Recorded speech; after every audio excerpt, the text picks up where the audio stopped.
Oh boy. So this past week, AEW was in Long Island, New York. And this was December the 8th, folks, the Wednesday night that we get to stay up late. And again, this started off like a classic wrestling program from the days when people used to watch this stuff. And after the first 30 minutes, I'm thinking, they're going to do it again. Long Island, New York City, they're bringing out the big guns. Oh, God. That rest of that show fell in a toilet faster than a turd out of a guy's ass when he's just drunk a gallon of castor oil. Straight down. But we started off hot. We're in Long Island. We got Sockface on play-by-play. We got twin color guys, Tony Schiavone and Taz. I don't mean they're twins. I mean there's two color guys. Taz is a Long Island guy. Taz is a Long Island guy. Got a lot of hometown flavor here tonight. Here comes MJF's music. And the people are up because it's the hometown boy. And then out walks CM Punk. Like Punk is healing on Long Island Sound. No, Long Island Sound is nowhere near Long Island Sound. Water and they drowned.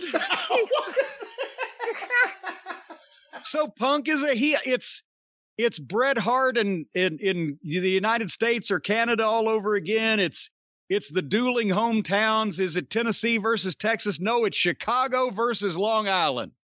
The rivalry that we didn't know we needed until right now.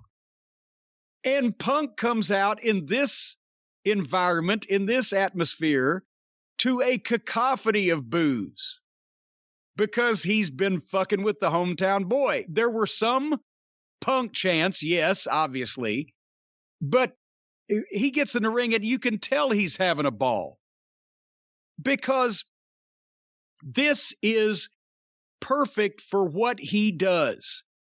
All of Punk's promos are so based in reality, so peppered with genuine comments, so conversational and then declarative. It's natural, and he didn't have to change his attitude or his personality or even his material. Because when somebody is a smartass to him, he has no problem being a smartass back. Maybe it was one of the things I like about him. So you expect him when he's getting booed, the whole bit of the promo, oh, so this is your boy. This is the guy you're going to support, the guy that did this to me and that to me and the other. Okay, if that's the guy, okay. That's on you, not me. It was brilliant. And I mean, the little things. He said, oh, Chicago was so much louder. And he just ripped the Islanders to shreds.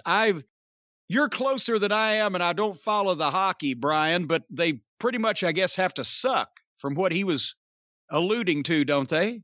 They were once the very best. They were once the pride of Long Island. There was once a Drive for 5, and they have been pretty much garbage ever since. And now just 4 on the floor. But hey, now we got a building that won't be going away, so I think the Islanders, I say we like I'm part of the team, I think the Islanders have a bright future for the first time in a very long time.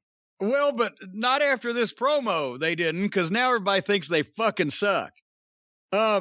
He took off his jacket and he's got the 4 pillars of AEW shirt, but MJF is replaced with Britt Baker. And again, you know, MJF, he drew the comparison to Dennis Rodman when he finally started playing for Chicago. He said, MJF is your worm. This worked. This worked, and nobody had to do anything out of character or say anything that it didn't sound like they would say in real life. And that's why it was brilliant.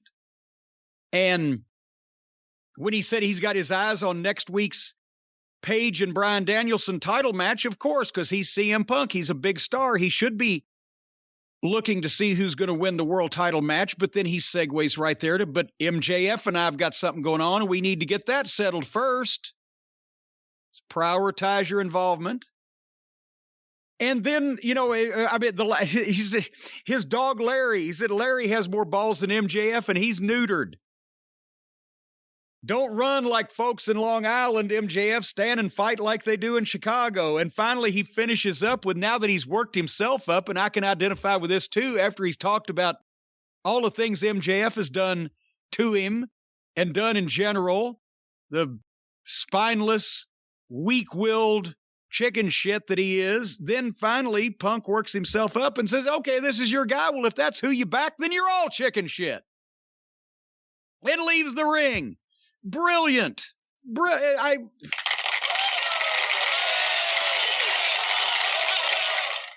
There has not been a segment of wrestling television on anything the WWE has produced that has been as good as the Punk segments and a few of these others that we have praised to the heavens, because it looks like it belongs on a wrestling show and somebody didn't script it and lay it out and and somebody means something.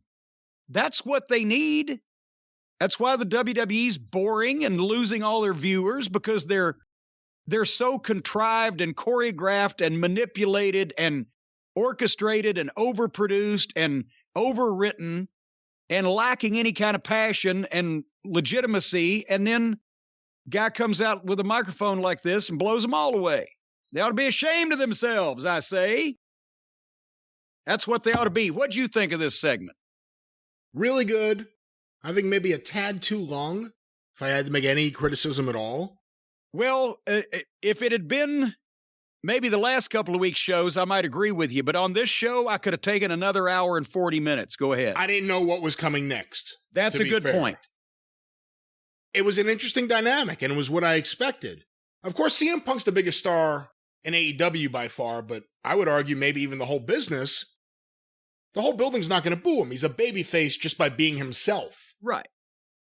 But he took it and he ran with it, and someone like Cody should look at someone like CM Punk and how he handled this and realize there's a way to get these things done. And you look at the look in his face. He had everything under control. This is really good. And I think the thing I like the most is they're keeping these two away from each other. They're promoing even at each other, but each week there's another escalation of this feud and nothing is gotten. It's not like week 1 promo, week 2 promo, week 3 car accident, week 4 he's back. Like, there's not that. It's been laid out fairly coherently. And like you said, the Punk segments have been the best. Punk and Kingston was fantastic. The Punk and MJF stuff has been really good. Punk and Darby was good. This is not one of the parts of the show that's a problem at all. Well, and we're getting to those, but we still had some good stuff, kind of. I'll ask you what you think in a second first, or what you thought. But MJF came out. It didn't come out. They played a video where MJF arrived in a sports car, a fancy sports car of some description, obviously expensive, with an NFL-style voiceover guy putting him over. And he's on. At first, he gets out of the car. He puts his high school football jacket on. Where was it? Plainview? Plainview. Maybe Haddonfield. He should be from Haddonfield High. Then they could bring Michael Myers into a cross promotion. Anyway, so he's on the high school football field wearing his football jacket. The NFL voiceover guy is listing all of his accolades. If he was Lex Luger, they'd be allocades. And it was hilarious and seriously good at the same time. It was obviously meant to be funny and entertaining, but it was slanted toward how the heel would truly present himself. And the comedy came in the fact that this guy is such an insufferable egomaniac, and not because he's jerking everybody's chain trying to get everybody to laugh at him. It was a good personality piece. And then in the arena, they play his music and he makes his entrance. If you noticed, every wise-ass white guy between 16 and 30 in the building just loved him to fucking death. So we've established MJF's core audience is a bunch of fucking guys from New York like him that like wise asses. I can see that. But here's the problem. He was coming to the ring to compete in another one of these goddamn Diamond Battle Royals. And besides the fact that there are too many Battle Royals in this company and too many Battle Royals probably in wrestling in general these days, MJF's the only one that got an entrance. And then they started the match. Everybody just jumped in. Did I miss it, or did the announcers ever even run over everybody's name? Because I was trying to write names down as I was looking, saying, who's that? Who's that? I don't think they did. So 12 guys, MJF gets in the ring, 11 other guys jump in. And from my accounting, it was Jay Lethal, Powerhouse Hobbs, Ricky Starks, Lee Moriarty, Matt Hardy. Talk about a spare prick at the wedding. That was completely out of place. Dante Martin, Leo Rush, Wardlow, and Kazarian. That's 1, 2, 3, 4, 5, 6, 7, 8, 9, 10. I missed 2. Spears was on the floor, but he wasn't in the match, right? He wasn't in the match. But anyway, nevertheless, it's a fucking battle royal. It was a showcase for MJF, but here's where they made the mistake. They put Jay Lethal in this thing. Come on. Seriously. He just debuted, lost his debut match. Now you stick him in a battle royal, and the way that Lethal got eliminated was Matt Hardy got brass knucks from one of his stooges, hit Jay Lethal with the brass knucks, and then just grabbed him and dumped him over the rope like a sack of shit. Should have been the other way around. Jay Lethal should have eliminated somebody like Matt Hardy to at least show that he's capable of doing something. Better yet, he shouldn't have been in this. Hobbs and Wardlow gave each other some tackles, and then suddenly Leo Rush came from behind Hobbs and drop kicked or whatever. No, he had gone over the top, but he was on the apron, and Rush came with a drop. So Leo Rush eliminated Powerhouse Hobbs. The showcase for MJF in this was that he hid behind Wardlow most of the time, and he jumped out once and took a cheap shot on one of the baby faces that had his back turned, and it brought the house down. And then he'd hide behind Wardlow again until finally Leo Rush and old Shoddy Lee Johnson, he was in there too, old Shoddy Lee. They both tried to dump Wardlow, and MJF came from behind and dumped all of them, including Wardlow. So that meant that Starks and Dante Martin were left with MJF, and the last 2 guys in the ring fight next week for the Diamond. And so Dante suddenly dumps Starks and then rips off his Team Taz armband. So that means that Dante signed the contract with Team Taz 2 weeks ago. No, was it 2 weeks ago or last week? It was 2 weeks ago. And they did an interview about it last week, I'm pretty sure. And now he turns on his Team Taz Tazmate, Team Taz teammate, or maybe they could be Tazmates. Tazmates, I like that. I like it. And rips the armband off, but the camera missed the shot of him ripping the armband off. We saw it laying on the ground. And so now Dante is going to face MJF next week, and Dante's now he's a babyface again. So MJF offers Dante the handshake, raises his hand, and leaves the ring.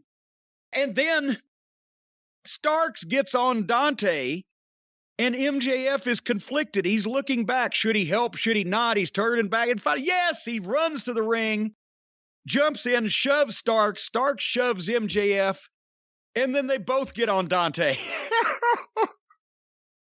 And then here comes Punk out, and MJF bails, and Punk traps Starks in there and hits the GTS on Starks.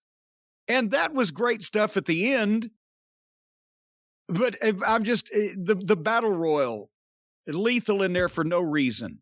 Hobbs getting eliminated by Leo Rush. And then finally, Dante being in Team Taz for 2 weeks and never actually doing anything to benefit Team Taz, or Team Taz has never done anything to Dante's detriment. But he just decided with that same sullen look on his face, I don't want to do this.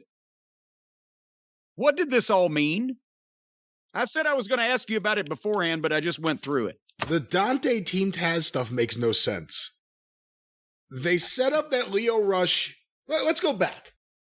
We started seeing Lio Rush vignettes that he's coming in as LBO, leveraged buyout. He's now a businessman. He comes in, he tries to sign Dante Martin. Dante's teaming up with Matt Sydal. Somehow everyone's getting along, but they still have a match.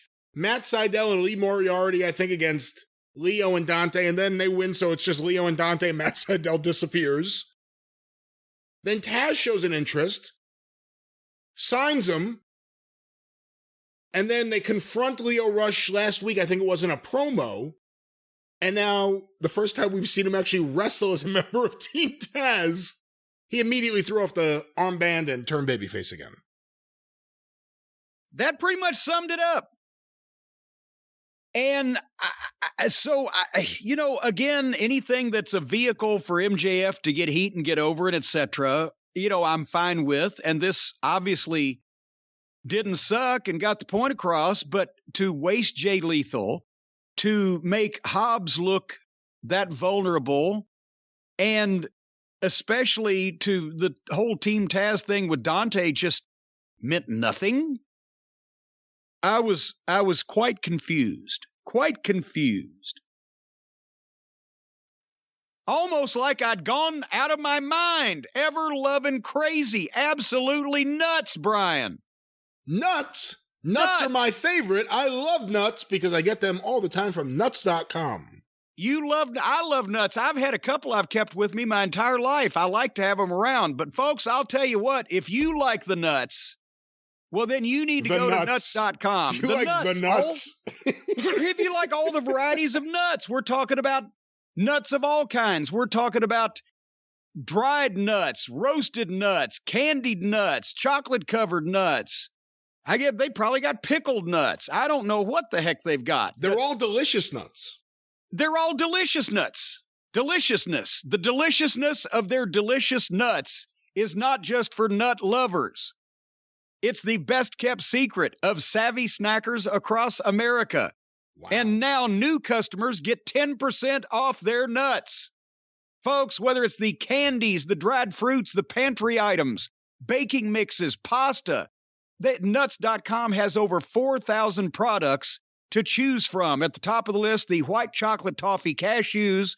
Of course, Brian, your family, like the chocolate lovers that they are, like the chocolate gummy bears. They have salted, roasted, organic, raw, and candied nuts. Unbelievable quality, fast delivery. If you order a box from nuts.com, it will arrive 3 hours before you order it. That's how fast their delivery is. You know what? Let me stop you. They don't guarantee that, although I will say for the record, that is what happened. They delivered me a package a day before they said they were going to ship it. That's right. Because what they do is they follow the Hulk Hogan route, and when they ship you your nuts, they fly it around the world through Japan to beat the international date line. They go the extra mile at nuts.com for you, folks. Yeah, they just go the other way, just turn left instead of turning right. And once they go around Japan, they've gained a day. Folks, anyway, if you'd like the 10% off your first order if you're a new customer, and if you're a new customer, then you just got to get everything and try it out. If you're an old customer, you already know what you like. Get more of that.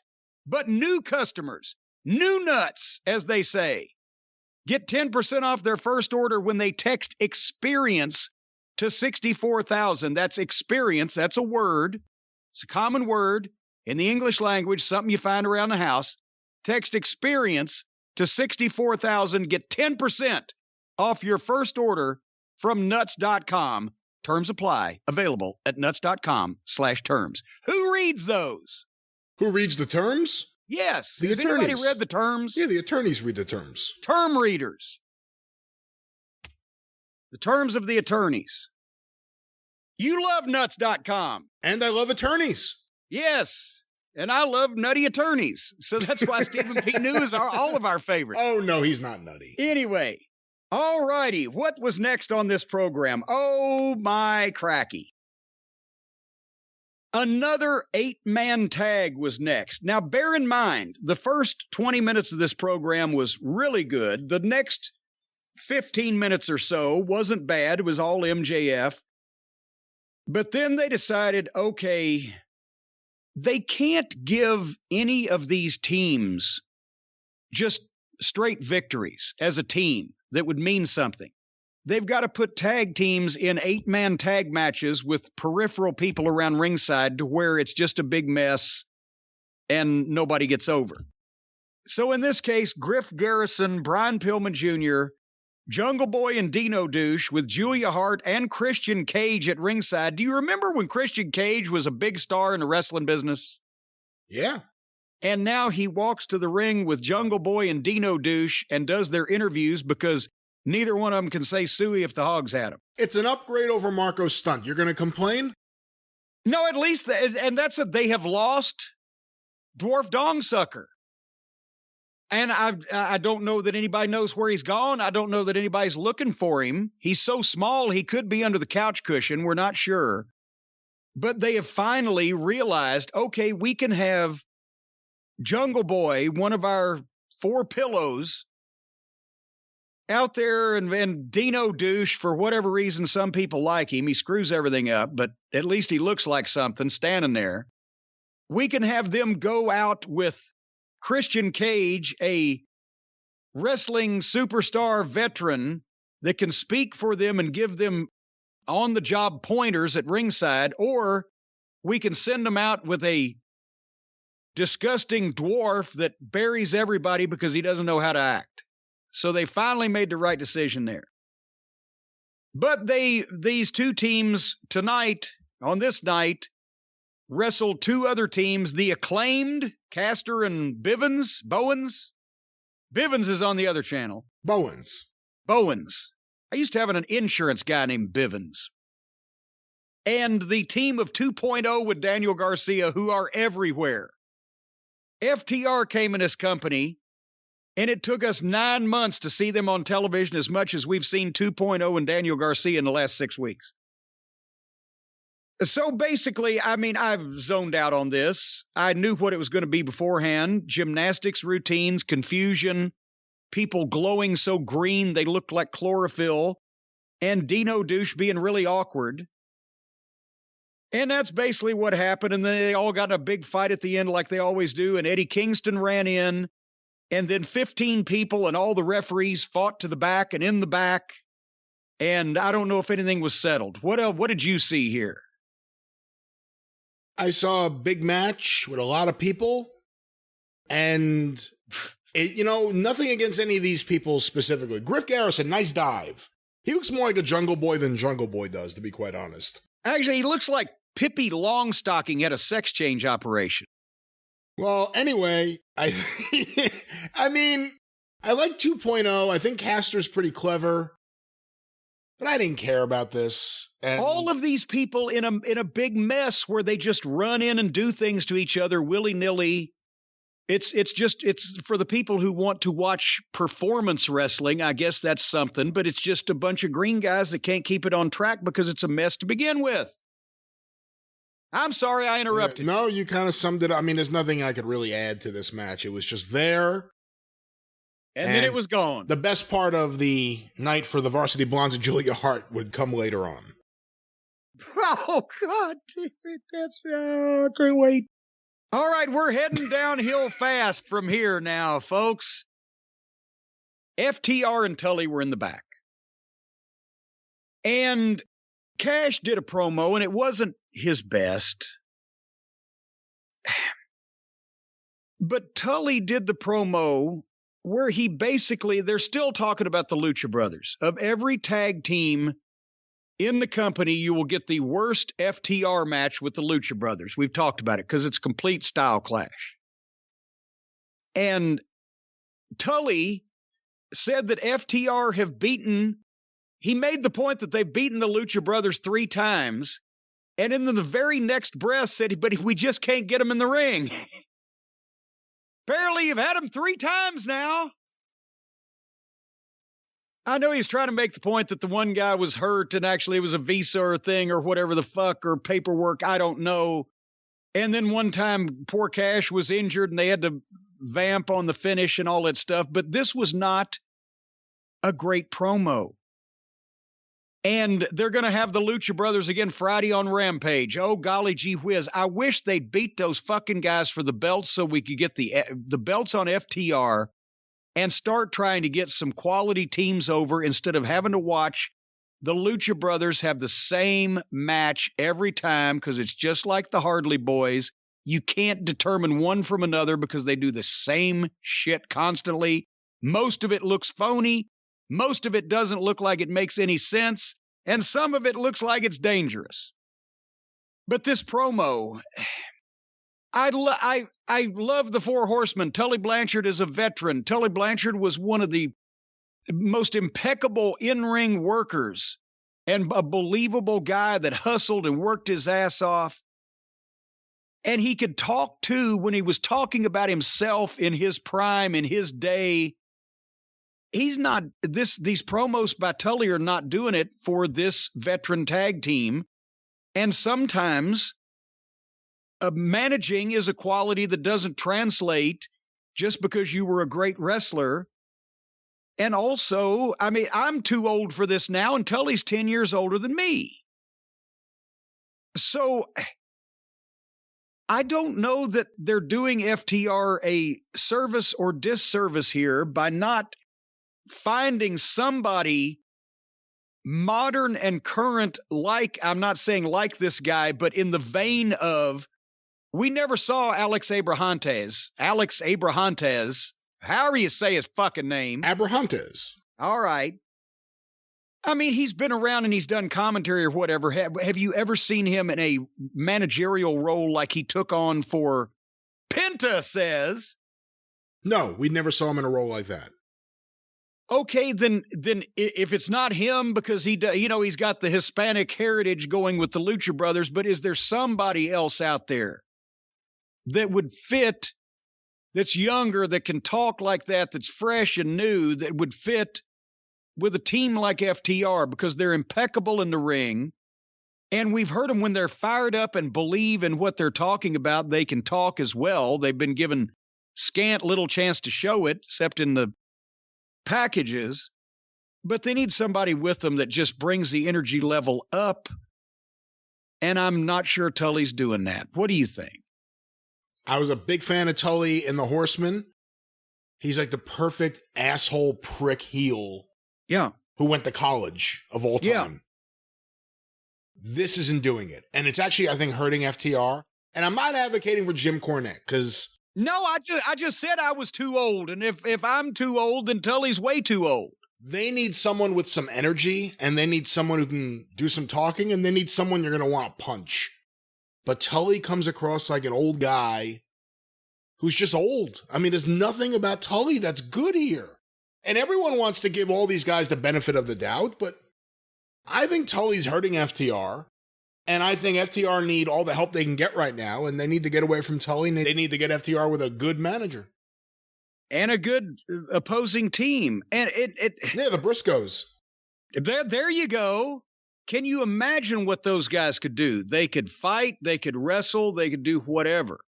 But I'm not knocking Tully either, but it's just this. I mean, I think we ought to have like they did in the state of California for poor old Fred Blassie. When you're 55, you can't get licensed anymore. Could we, it doesn't mean that some of these guys couldn't be announcers or coaches or producers or whatever. But again, remember when we did the age comparison? I said, okay, the young hip promotion, we found out that the young hip AEW promotion had tag team champions that were the same age as my Smoky Mountain Wrestling champions and had a heavyweight champion that was 7 years older than my Smoky Mountain champions was in 1993. This is not a youth movement. This is a bunch of young, inexperienced green guys mixed in with some guys that are ready for fucking AARP. And you can find a spot for everybody and use everybody, but I don't know that Tully Blanchard is a great manager at this point for the best tag team in the business. And also, because of the booking that they've been forced to labor under, we were never sure. They came in as heels, but then they were presented as baby faces. And then it was back and forth. And then you couldn't keep track of what they were supposed to be because they were wrestling teams that you didn't know whether they were baby faces or heels. And Tully's done nothing to get any heat as a heel manager. But by the same token, he's a legend that in wrestling that a lot of people would consider a babyface because of his legendary status, but they haven't done anything to remind us of what a wonderful person Tully is either. So they haven't made him either a babyface or a heel. He's been out there doing whatever FTR does, which has been all over the fucking place because they don't know how to book baby faces and heels. So you never understand who's on what side. And if you don't understand who's on what side and whether a manager is a heel or not, then the manager is completely useless to begin with, and you booked him that way.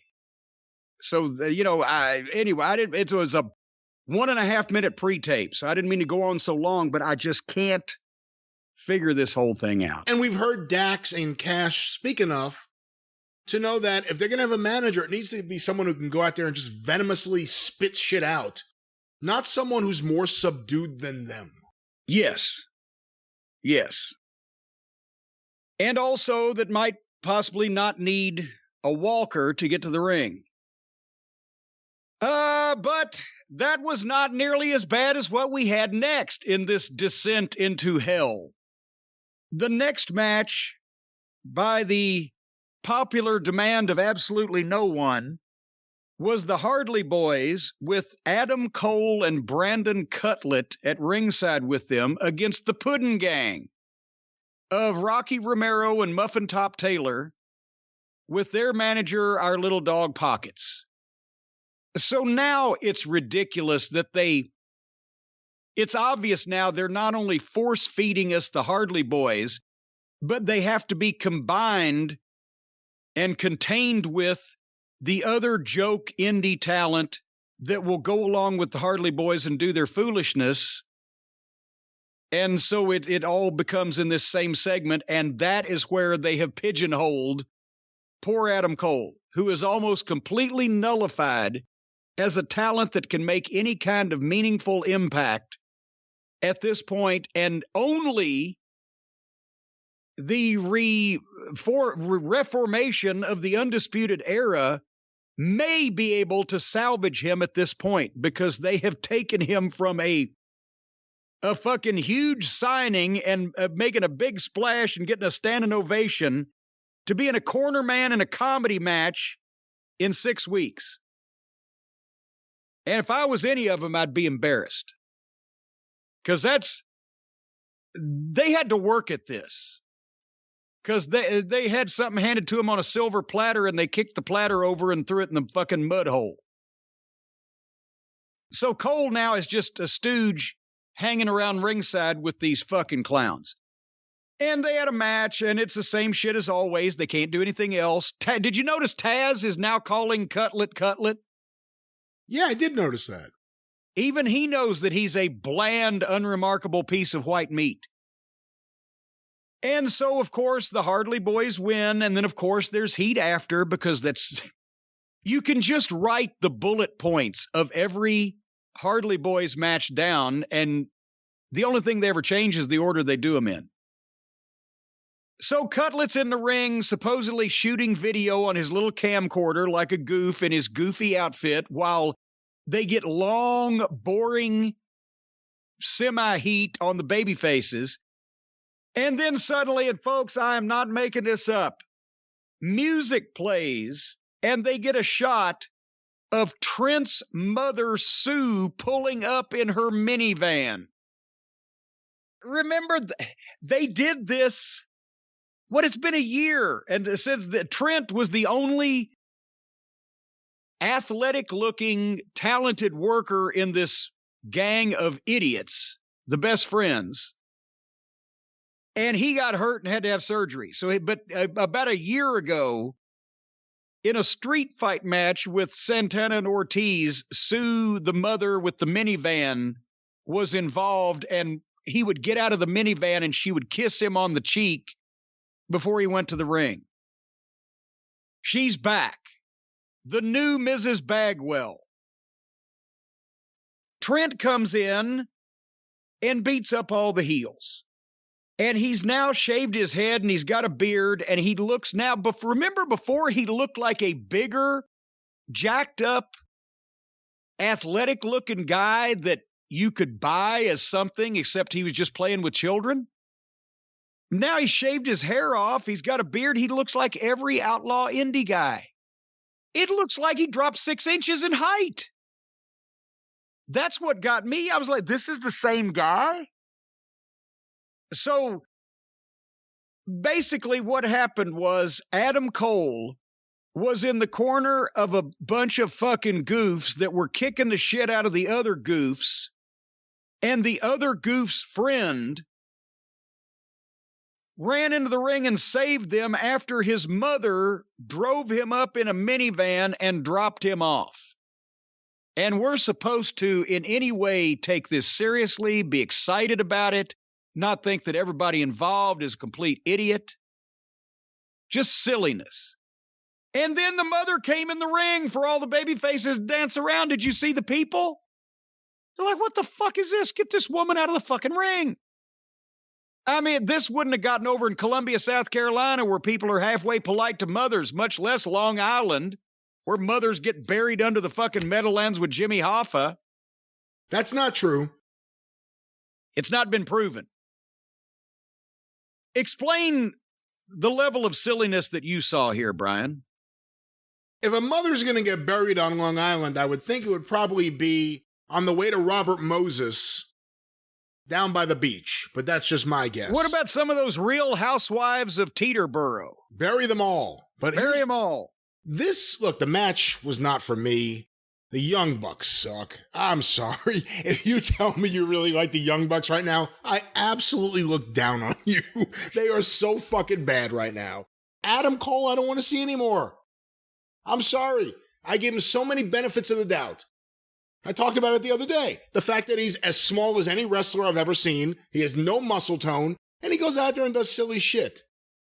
The Best Friends are so bad, and the reason they're so bad is because unlike a Matt Hardy group or something that gets shuffled in and out, it feels like the Best Friends are always there. They've been there since the start, and they've been seen on this television more often than any legitimate talent that they've had before or since. And the more mainstream talent. And the more friends you add, the less people care. Yes. And look, these segments, the Bucks segments, and this is all part of the universe of the Bucks, these are typically the worst segments on the show, and they typically run way too long and have all the stupidness. And it's counterproductive to a show where you have the CM Punks, you have the Danielsons, you have the MJFs, even the Darbys who keep things serious. And there are other guys. Taz keeps things serious, but I know he's not a main event player right now. But these segments are bad. And then the return of Trent. It was going on for so long that you just knew something had to happen at some point. It's the epitome of everything that was wrong and awful about AEW in the early days before they had star power, when they thought their stars were the star power they needed. It's everything I hate about that. Do you think this stuff is what's keeping the ratings from getting any bigger when they sign the stars and they sign the mainstream names and they start doing the good stuff? You always still see this. Is this running off the people who would watch this program because it just looks so minor league? I'll put it this way. I don't think it gets any new people. And I think AEW has had some great moments on their shows, but have done I think, a bad job of capturing and running with the momentum the last couple of months. There have been great segments, but the show is still filled with so much bad shit usually. And even when it's a show with minimal shit, the shit is so bad, you're like, why is this even on the show? Why is this on the air? But the momentum isn't as hot right now as it was, and I don't think that Kevin Owens or anything else is going to heat it back up. You get it heated up by having really good segments, every segment on the show or close to it. But when you have serious segments that are really good, and you follow it with bad comedy that it seems like less and less people are reacting to, Yeah, by the end of the match, people will pop for near falls. They'll do that if fucking Nikolai Volkov's wrestling someone. They'll do that for anybody. They pop for near falls. It's called wrestling. But I hate this stuff. I don't want to see the Bucks. I don't want to see Cole. I don't want to see the Best Friends. I would like someone to fund a promotion. You know what, Tony? Give them a show where it's just all them and none of me. That's what I want.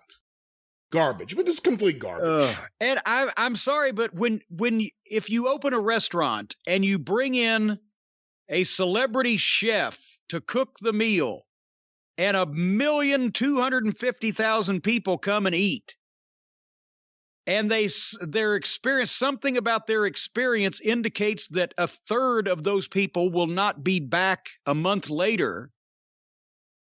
You fed them something they didn't like, and it wasn't the person that made them tune in the first place. It was something else on the program. You can't mean to tell me that anybody besides the people that have been watching AEW since the start and are apparently complacent and okay with this foolishness, anybody else that has watched that program specifically because they got CM Punk or Bryan Danielson or this star or that star or any of their debuts or whatever, saw what they came to see, and they saw a bunch of other segments with goofballs that look like they're on their local fucking indie at their high school doing silliness.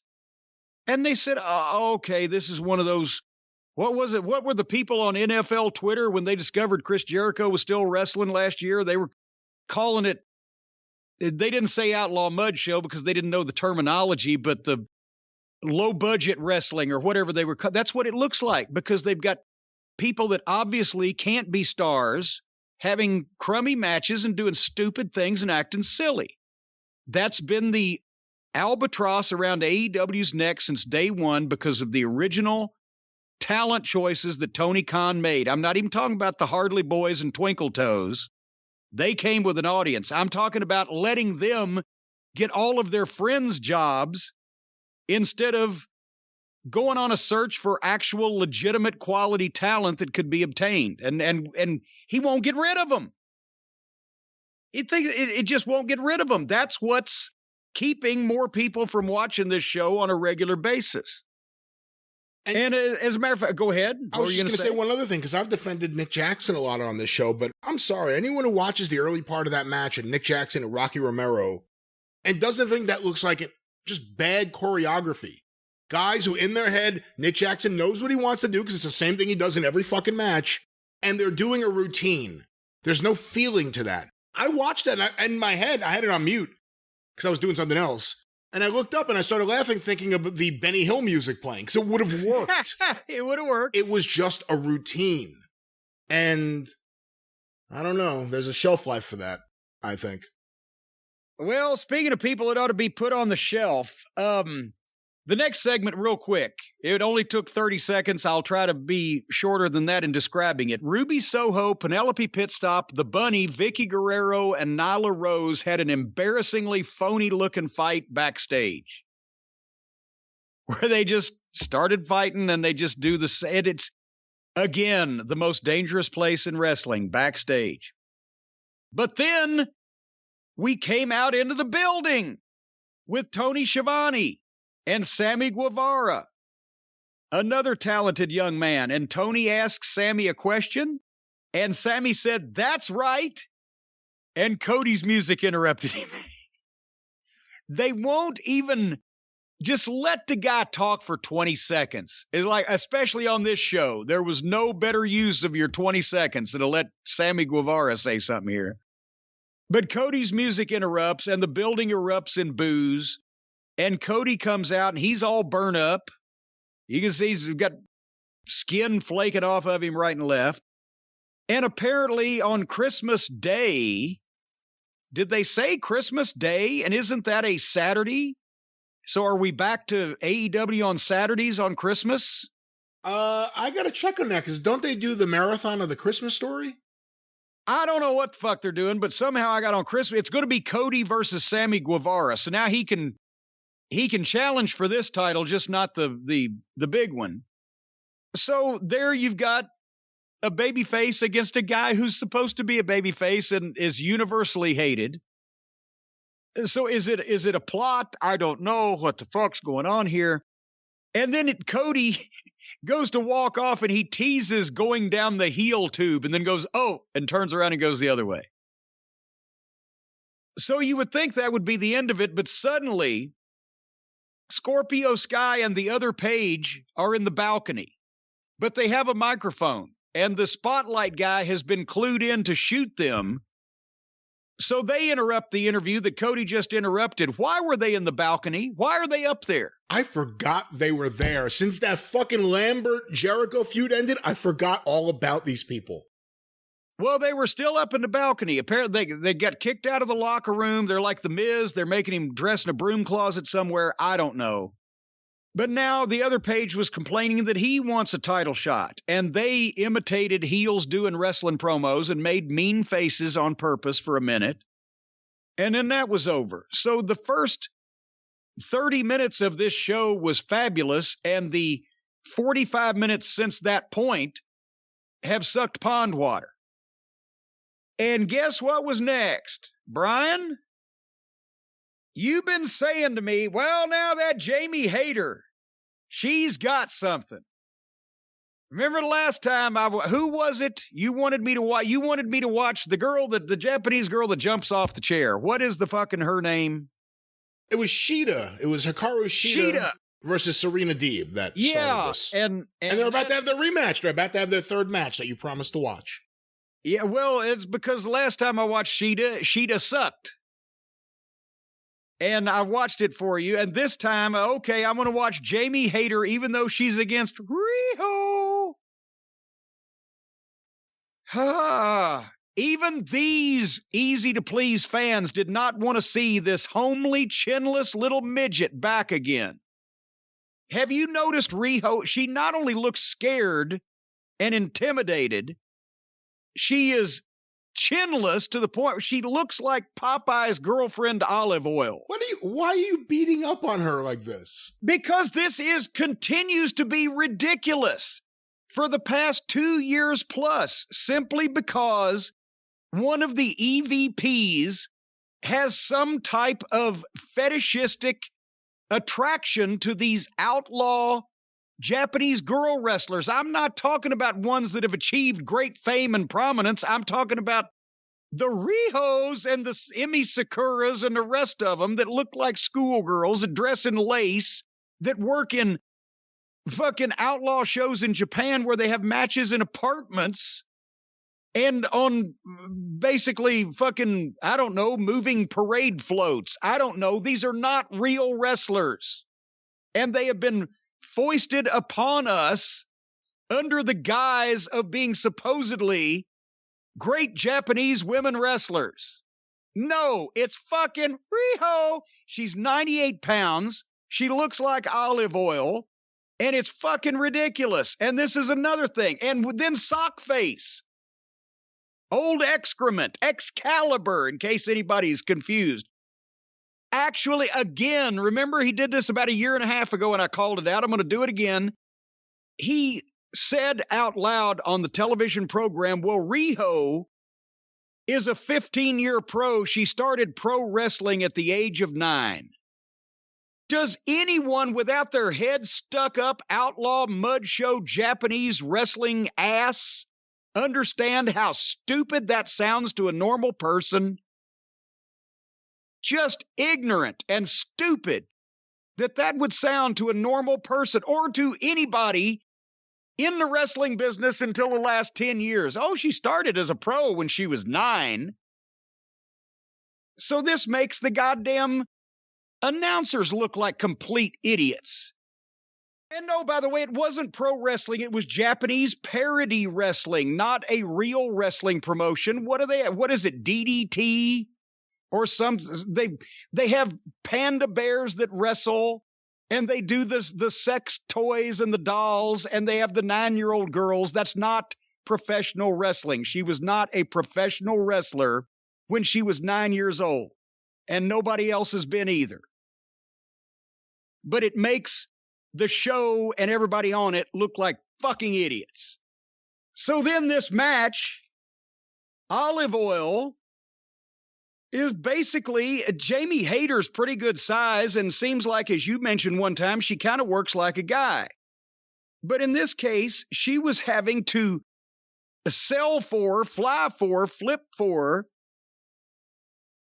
this embarrassment that they will not admit has been a failure, because Twinkle Toes is the only adult human being, male, female, or in between, in the United States of America that thinks that outlaw Japanese amateur girls would get over in this country. And that's why they've sacrificed every single one, practically, of their legitimate female talents, the ones that they've actually been able to entice. Britt Baker, Serena Deeb, Thunder Rosa, they've sacrificed them almost all at one time or another to this dreck. And it looks like shit. Did you see when Riho climbed to the top rope and there's Jamie Hayter standing on the floor idly talking to Reba and Britt Baker and trying to ignore Riho climbing to the top? Then she looks up and sees Riho and sticks her arms out to catch Riho. And Riho dives off and drops like a turd in a punch bowl right in front of Jamie Hayter and hits the floor. But since it was the spot Jamie Hayter was supposed to catch her and power slam her or whatever, she just leans over and picks the little 98-pound fucking flea bag up and just runs her into the post. Because did I mention she only weighs 98 pounds? She could have caught her if she'd have got there. She couldn't get there, and all she had to do was drop. This was abysmal. This girl can't work. She's visually ridiculous. She has the personality of styrofoam. And this match went through a break. And after an hour or so, guess who won? Riho. And she's the number one contender again. And then she cried because she won. And then the heels got heat on her because it's a match on AEW and they have to. This match proved if one of the executive vice presidents had a fetish for sheep, Mary's Little Lamb would be the women's champion. Your thoughts on this match? I was embarrassed by this match. I have been a lot more lenient than you, obviously, of Riho. I really like Jamie Hayter. She's got some size. She works like someone with some size. Even the way she just walks to the ring, there's like an attitude. She's a little different than everyone else there. With that said, I got madder and madder the more Riho kicked out of everything that would have killed her. Because every time she kicked out, you realized, oh yeah, it absolutely is Riho going over. Yeah. But not that there was any doubt, but And you were slapped in the face with, oh yeah, this also is completely fucking fake. It was just so stupid. She kicked out of shit that looked devastating. Fuck. Jamie Hayter looked good there. The catch on the floor, I don't know if Hayter I'm not justifying Hayter picking her up like she did catch her, but I don't know if Hayter missed her as much as Riho didn't jump far enough. Well, no, Hayter didn't miss her at all. Because Hayter is standing in one position, looking up at a person on the top turnbuckle who dives off and plummets 90 degrees straight to the ground. Hayter does another thing, and I saw this once before on the floor, and now I saw her do it in the ring, so it's definitely one of her things. When someone does a cross-body onto her, she jumps. So that like when she catches the person, she's in the air. And it looks pretty good each time. That actually, guys, I've seen a lot of guys do that can get the timing on it. It does not only make the move look better and make your bump make more noise and get a bigger bump or a bigger bounce and etc., but it can actually, in some cases, if you do it right, cushion some of the impacts. Everybody's landing square, rather you're catching somebody your knees or oh shit, whatever the fuck. But in this case, none of these people needed to be doing any of this. And stuff. I get it. Look, it's not just Kenny. It's also Tony. Don't forget that. And they want to do Riho versus Britt Baker. And Britt Baker is one of the most over people in the whole company. That's one of the few things that justifies the women's division, is the existence of Britt Baker. And then Britt Baker has to get in the ring with this little tyke and shit the bed. I don't get it. They killed Hayter. She kicked out of everything Jamie Hayter did. It was ridiculous. They could have done this so differently. People have laughed at me. People have laughed at me for saying that there must be some kind of quid pro quo relationship with old Twinkle Toes as to why that they would feature this little girl with no talent, no look, no ability to promo, nothing to stink their show up. Explain that to me. Any other reason otherwise than Twinkle Toes is dipping his fucking pen in the company ink? I'm not going to say that, but obviously there are people within the company who love Japanese women's wrestling. The good and the bad. Find some professionals. Well, that's the problem. They like the good stuff and seemingly all the bad stuff. And again, the women's division, you have Britt Baker. I like Hayter, Thunder Rosa, Serena Deeb. There's other people there who are marketable. Anna Jay and Ty Conte I like. But I'm sorry. Oh, they were the ones that made the save on the other girl getting beat up in the back by all the heels. Yeah. They came in with chairs and then didn't do anything with the chairs and stood in front of the people that had been committing the assault a foot away with chairs and then just turned around and ignored them. And I don't need to see the fucking Penelope Fords and the Bunnies and the Nyla Roses anymore. There's a lot of people just eat up time and space, but I don't really think they're bringing much to the table, and they're certainly not enjoyable to watch. And I'll say this too. I know she has a lot of goodwill and the fans like her, but I'm yet to see what makes Ruby Soho so special. I saw that match she had the other day that was all right. Was it with Hayter? I forget who it was with. It was the one where she did the exaggerated, oh my God, she kicked out thing, which was ridiculous. Yeah. On promos, I'm not seeing it at all. It comes across like WWE promos. Again, she had momentum. They loved the fact that Ruby Soho, under her new name, has been freed from the evil empire and has come there and can do what she wants to do and blah, blah, blah. They didn't have anybody lined up for her to work with to get her over ring-wise. That's where their lack of depth of quality experienced professionals in the women's division. They've got Thunder Rosa and Serena Deeb that can work with anybody, but if they put everybody over, then that kills them off. Britt Baker is the top girl, and she doesn't need to be putting people over willy-nilly. And everybody else is so green. I didn't expect Ruby Soho to be the best women's wrestler in the world, or she would have shown it by now. But if you've got somebody that the people are happy to see and that they like and that has charisma and gets over because of their look, find people to work with them to make them look better than they are. They have not produced those people for poor old Ruby Soho. She's been Ruby So-So. But, Brian, I'll tell you one thing that is never so-so and is never going to let you down and is always going to tell you exactly what you want to hear. You know what that is? My maid? No. Oh. In addition to her. The Raycon wireless earbuds. They're not so-so. They're fantastic. And they will never tell you anything you don't want to hear because you're the one programming the soundtrack of your life on the Raycon wireless earbuds. It's the holiday time, and you've seen about 1,000 suggestions on the commercials. Gift for your mother, gift for a friend, gift for your neighbor's dog. I actually spend a lot of time thinking about the dogs in the neighborhood, but you can study all those gift guides. You can shop at millions of different places. It will never reap you the rewards that you will have if you just start and end your shopping at Raycon and get everybody a gift that they'll use, the wireless earbuds, whether they want to listen to podcast audio, or they want to listen to music, whether they're doing a workout or they're working and they want to listen to something to keep them from going crazy while they work. And they can't even tell what you're listening to because these things, they don't have the wires hanging out and the antenna, like you look like a Martian. You stick these things in your ears, you can't tell hardly that you've got them in from a ways away. You can kayfabe what you're listening to.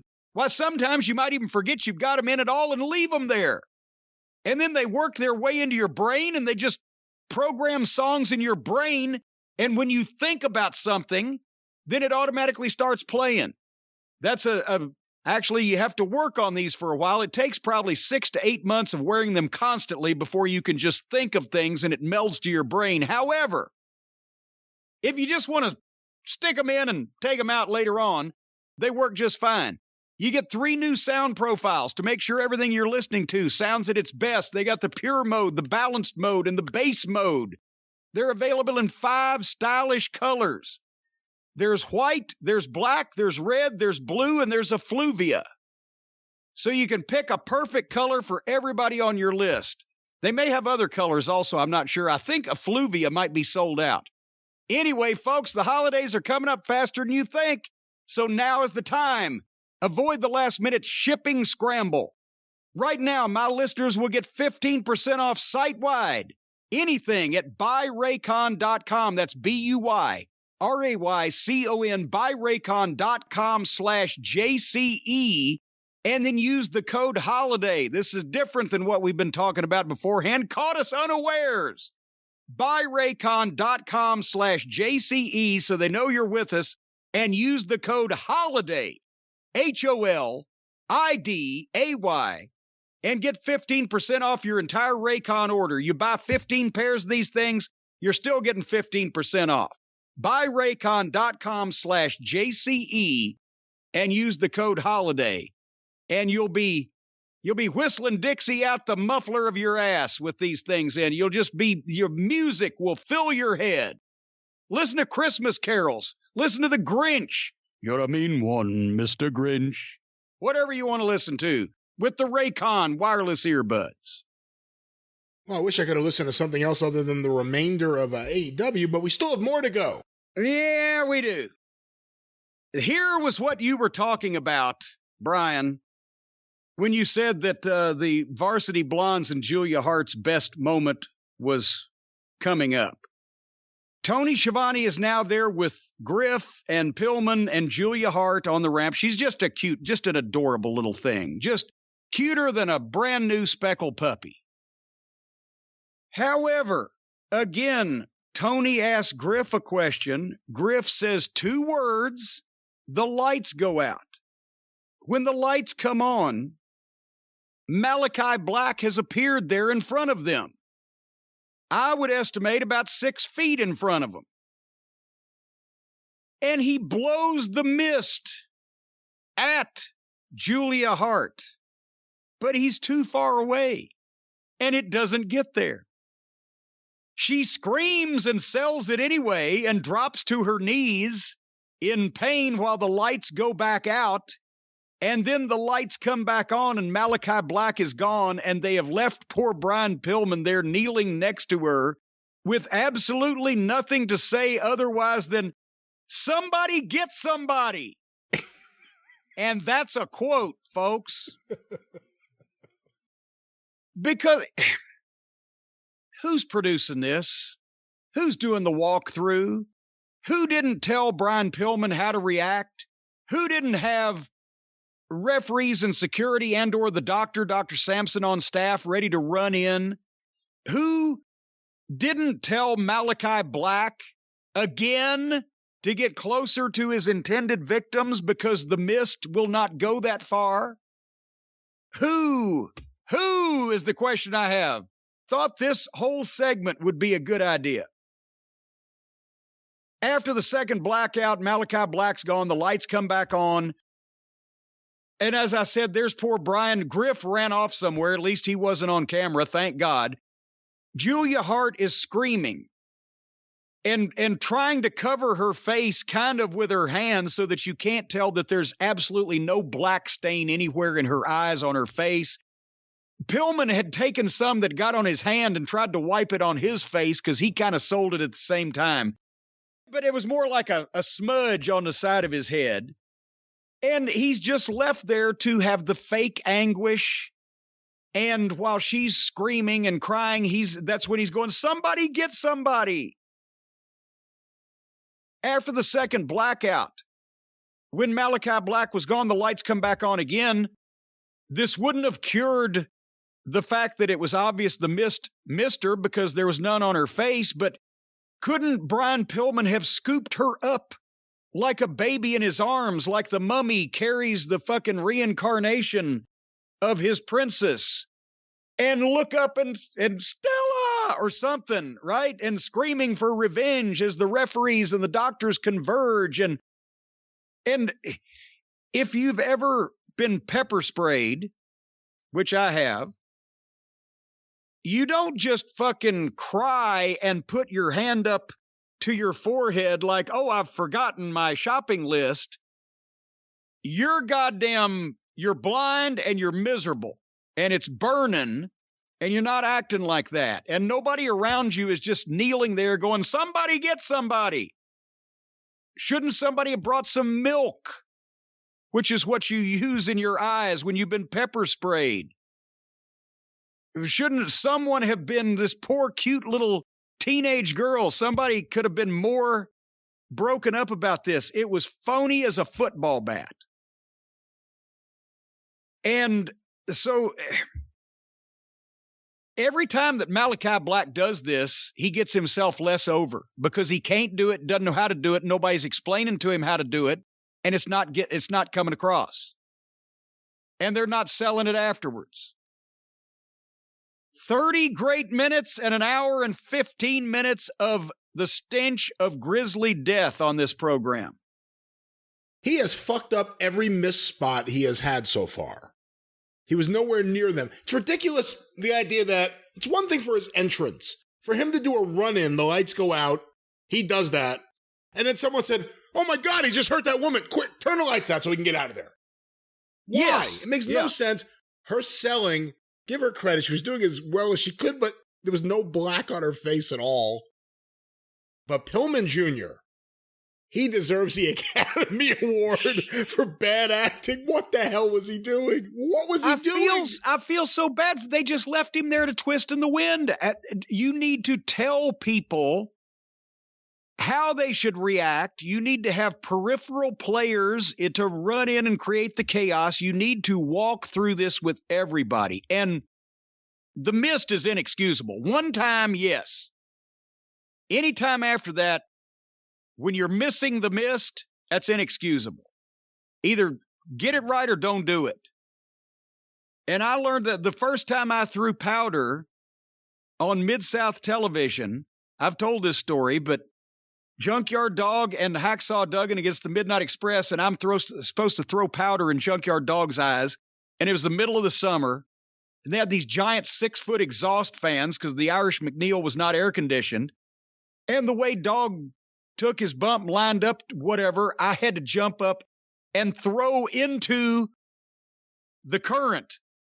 And the fans caught the powder in midair, and I was only 3 feet from Dog. And blew it back at me to the point where it dropped on the mat, and Dog went down and had to crawl and rub his face in the powder on the mat to get it on his face. But he was quick thinking. But after that, I check the wind, get the meteorological report, do whatever I need to do to make sure that the gimmick gets to its intended victim. It was brutal. And then you do something like that, it buries the announcers because they're having to sell what people obviously saw didn't happen. Anyway, 30 great minutes and an hour 15 of horse shit, and we're on the main event. Bryan Danielson against Little Brutus of the Dork Order. And again, the guys, he's from Long Island, and Danielson's kicking the shit out of all the Dork Order people to get ready for Paige, and I understand the story. And I knew that this was going to be a clinic by Bryan Danielson on how to do anything that he did, whether it be a heel or just work in general or get a point across or get another guy elevated. But it was also going to be a match that nobody cared about, nor will they remember tomorrow, except if we're talking about it. And I kind of watched some of this, and then I zoned out because I was so ready for this thing to be over at this point. And obviously, Danielson won and then started getting heat afterwards, and Paige made the save. If anybody was still watching, do we have ratings yet? Or are we... I just saw them before. Too quick a turnaround. Let me pull them up. I did see that they are out, but I don't have them in front of me. I'll get them right now. If any show deserved to start with a strong rating and bottom out and crater out by the end of the thing, I'm not saying that they shouldn't have hung around to see Bryan Danielson, but if they were tough enough and hardy enough to sit through the last hour and a half of this show to see Danielson's match, that's a tough breed right there. I don't know that, that Danielson being in the main event was a favor to anybody here, because you literally had to make the effort to say, I don't care how bad this gets. I'm going to wait till the end of it because I want to see Danielson. 872,000 viewers. Is there any breakdown as to whether they started stronger and ended weaker, or we just got... That's the total. Let me get the breakdowns while you continue to talk.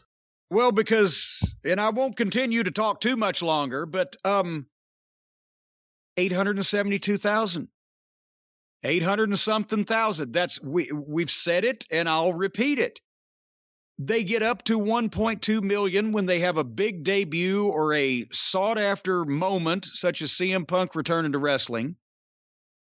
And within a few weeks or a month, they go back down to, or the hot shot match or the football field fuckery or whatever they do. They get up to 1.2, and within a month, they've dropped back to 800 and something thousand, because that's the amount of people that are going to watch AEW television, whether it's good, bad, or indifferent. That's just the way it is. All things being equal, not against the Super Bowl or not on an off night, but just on a regular Wednesday night. That's what they're going to get. And the other people are the people that tune in to see somebody they know that they've wanted to see, that they're aware of. And obviously, they're not going to be disappointed in them, but they're disappointed in the rest of the show, because it's suddenly, instead of just silliness with kids playing, it's even more infuriating, because now they've got real quality talent, and you get some good segments, and then they put the kids on again, and it stinks the show up and runs off the people they just got. What's the breakdown? Here are the breakdowns for the 8 quarters.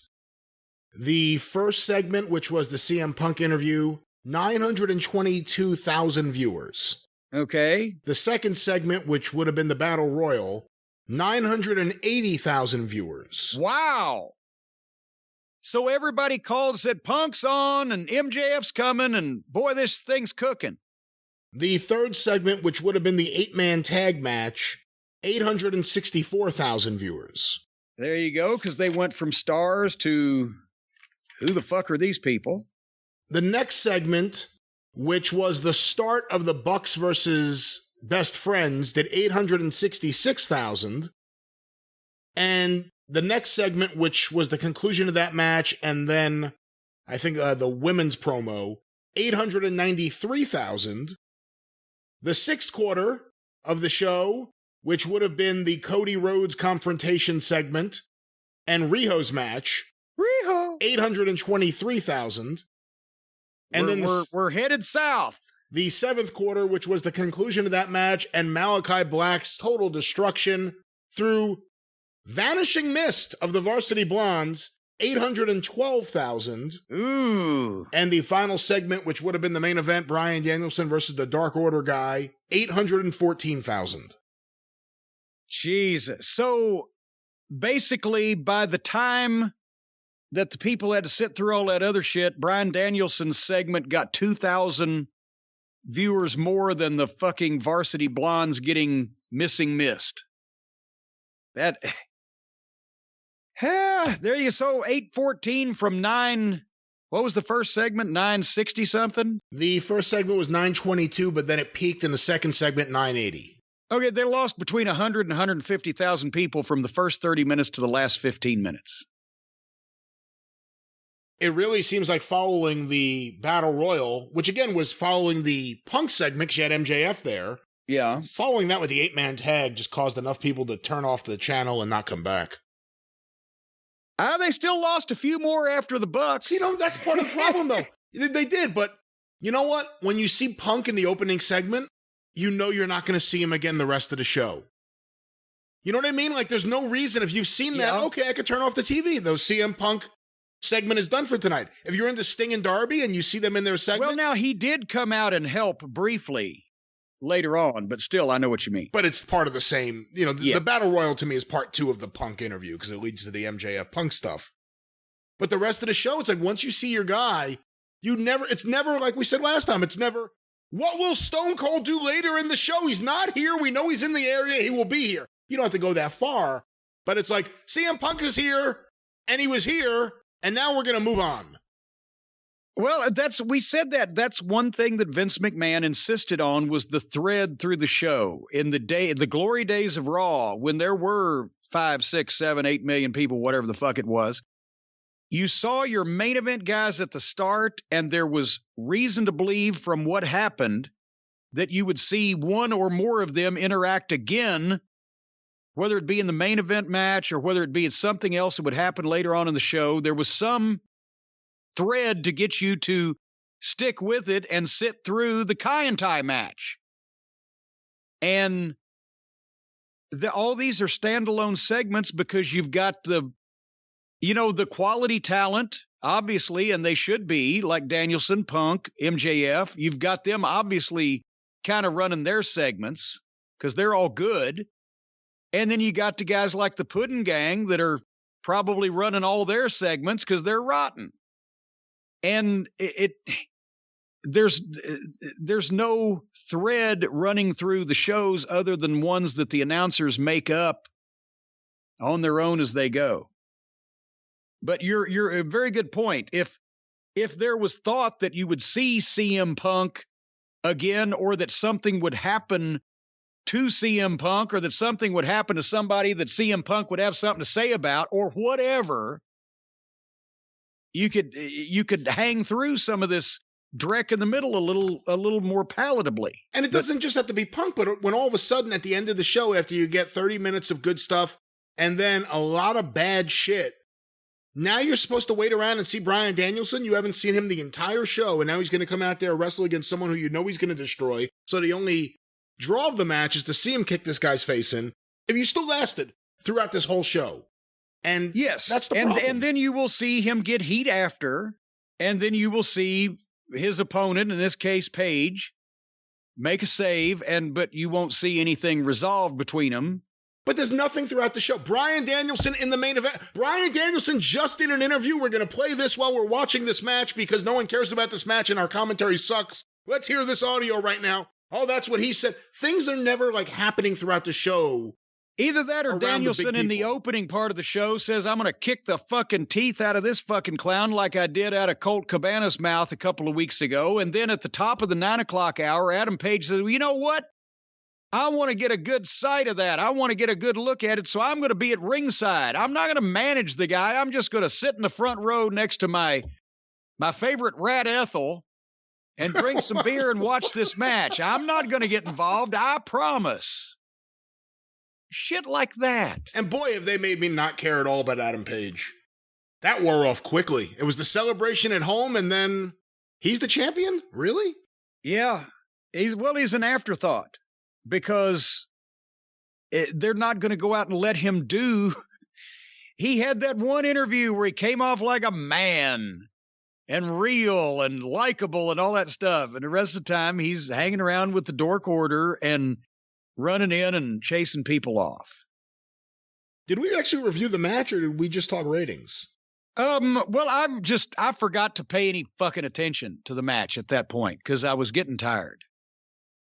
So that's pretty, I mean, it's Danielson's great, and little Brutus, he can do some shit, but. Do you think they got to get the belt off Page right now? Is now the time already? No. Well, even if it was, they wouldn't. For Danielson. They have got themselves in this position where if they take the belt off Page anytime in the very near future, it makes him look worse than if he'd never won it at all. If they wanted to put it on Danielson this quick, but they can't be thinking ahead of any of this shit, or elsewise they'd figure out what was wrong with it before they did it. But if they now want to put the belt on Danielson, they've got to sacrifice Page because he's going to look like a fucking moron if he only has it a couple months after all this time. They could have had Danielson come in and swoop in and beat Twinkle Toes for the belt right in front of Adam Page, who was just coming off maternity leave. And it could be like he walks in the door and see the other guy walking out with his belt. Hey, what the fuck happened here? And then you'd still have that to go, and then Danielson could have turned heel as he's just done in the same way, but after beating Twinkle Toes and getting the belt, and then you could have Page versus Danielson, and it wouldn't have hurt Page not to win the belt from Twinkle Toes if Danielson got there first, and it then expedited an issue between Danielson and Page. Then, if you still wanted to put the belt on Page in the future, you could have Page beat Bryan Danielson, which will get somebody over in the real world a lot stronger than beating fucking Twinkle Toes. Because who outside of the wrestling bubble even knows who fucking Harpo is? Danielson's been the WWE champion when people actually watch the shit. I don't know. Now you're trying to do the same thing we used to do with Shitstain's work, where you're trying to let somebody else start the murder mystery and then you take over in the middle and try to figure out who did it. It's always better to have somebody from the start that knows what they're doing putting this shit together than trying to go fix something later on. But we got what we got. Well, that was AEW's debut on Long Island, Dynamite.